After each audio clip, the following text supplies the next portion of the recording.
we're going to do a split strategy for multiplying decimals. So let's say you bought lunch for a group of mates. You owed them, they helped you out, or you just wanted to give back to them because they're such good friends. So you bought them each lunch, $23.50 for a schnitzel roll and some chips and maybe a drink. And you bought it for 17 people, 16 of your mates and yourself. So we're going to split this now to multiply it. So the split strategy can get complicated for multiplying. It can be quite an issue.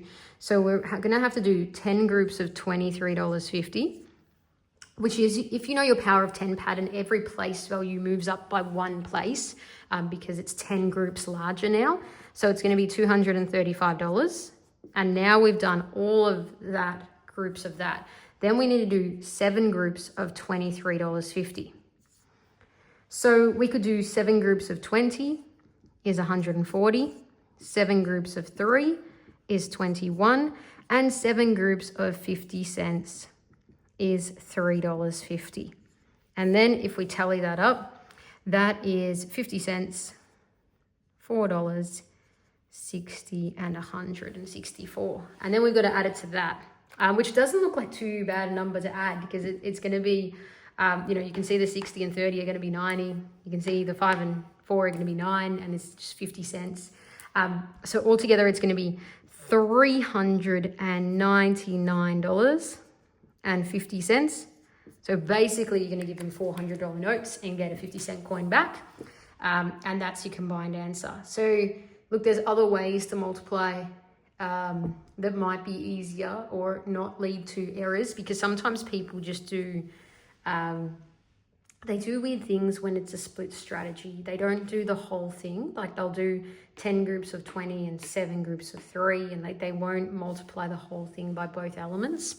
So it can be nice to use an area model or a lattice instead. So I'm going to swap that out to this and show you what the area and lattice model would look like. And that'll also give me a chance to verify my answer and check it. Before I do though, I did do a cardinal sin and didn't estimate. So we're going to estimate now and go roughly 20 groups of roughly 20. So roughly 400, which is reassuring relative to our last answer. So we'll keep that estimate of 400 in the corner here. And then we're going to set up an area model where we've got 17 groups of, we had 50 cents, and we had $3, and we had $20. So we're going to split it like that. I like to make the 0.5 50 cents, so it makes more sense to me. Then you can do it in any order. 7 groups of 3 is 21. 10 groups of 3 is 30. 7 groups of 20 is 140. 10 groups of 20 is 200. 10 groups of 50 cents, well, it's like having 10 50-cent coins, be worth $5. And 7 groups of 50 cents will be $3.50. So altogether now we've got, if I add these up sort of in bits that make sense to me, I'm going to go these to 340. I'm going to go these to 51. I'm going to go these to $8.50. Then I'm going to put them together, $399.50, because we had the 90, the 9, and the 50 cents, and it totals to our other answer. So we go, yes, 2 strategies have confirmed the answer, really close to an estimate. The estimate doesn't have to be that close. It's just rounding one up, rounding one down. It's always going to result in a pretty close estimate compared to rounding both up or both down.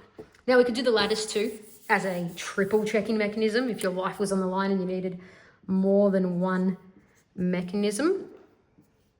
So we set up our lattice. We don't worry about the 0 in the 50 cents because it is meaningless in a decimal, that 0 at the end. So we'll set up the lattice like that, diagonals.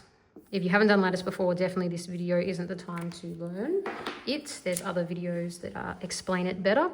7 groups of 5 is 35. Oh, it does need to be neat though, because otherwise it will trip up when I'm adding later. 1 group of 5 is 5. 1 group of 3 is 3. 1 group of 2 is 2. So I like to knock out the easy parts of the lattice first. 7 groups of 3 is 21. 7 groups of 2 is 14. Now let's add diagonally. 5 and 3 and 1 is 9. 3 and 2 and 4. Well, let's add the 7 and then 2 more is 9. 2 and 1 is 3. Now, the answer has come this, but we need to remember we took 1 decimal point out.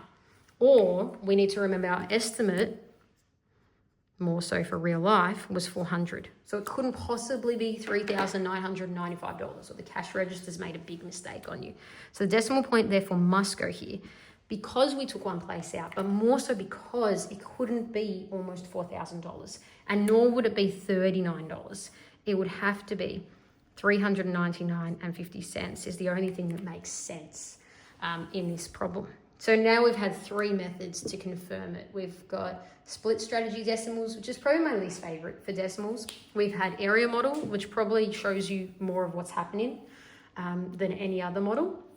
And we've had lattice, which is probably the model I would recommend when it's you want to be accurate. You want to just deal with one element of the working out at a time without being too worried about it. And then you can compare to an estimate in terms of making sure nothing went wrong in the lattice and that it makes sense. But it's up to you. It's whichever strategy you prefer. That's why we teach heaps of different strategies, and you can choose whichever one your brain loves.